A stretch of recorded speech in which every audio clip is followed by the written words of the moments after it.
জনজাতিকৰণৰ বিষয়ে কালি লোকসভাত উত্থাপন হৈছিলে তেতিয়া ৰকিবুল হুছেইনে ক'লে আপুনি জনজাতিকৰণ হৈ গ'লে 50% সমান হৈ যাব তেতিয়া মুখ্যমন্ত্ৰী হিমন্ত বিশ্ব শৰ্মা মুখ্যমন্ত্ৰী হ'ব নোৱাৰিব। জনজাতিকৰণটো মোৰ কাৰণে ৰখি থকা নাই, কংগ্ৰেছৰ কাৰণে ৰখি আছে।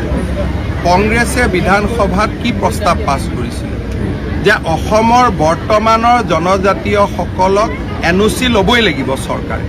সেই প্ৰস্তাৱটো তেওঁলোকে কিয় বিধানসভাত পাছ কৰাইছিলে? তেওঁলোকৰ দিনত বিধানসভাৰ প্ৰস্তাৱটো পঢ়ি ল'লে প্ৰশ্নটো হ'ল যে তেওঁলোকে সাপ হৈ খুটে বেজ হৈ জাৰে। তেওঁলোকৰ দিনৰ প্ৰস্তাৱটো আপোনালোকে নিজে পঢ়ি ল'ব, তাৰপিছত আৰু মোক কোনেও প্ৰশ্ন নকৰে। তেওঁলোকে কি ক'ব লাগিছিল যে 6 জনগোষ্ঠীক জনজাতীয় কৰক।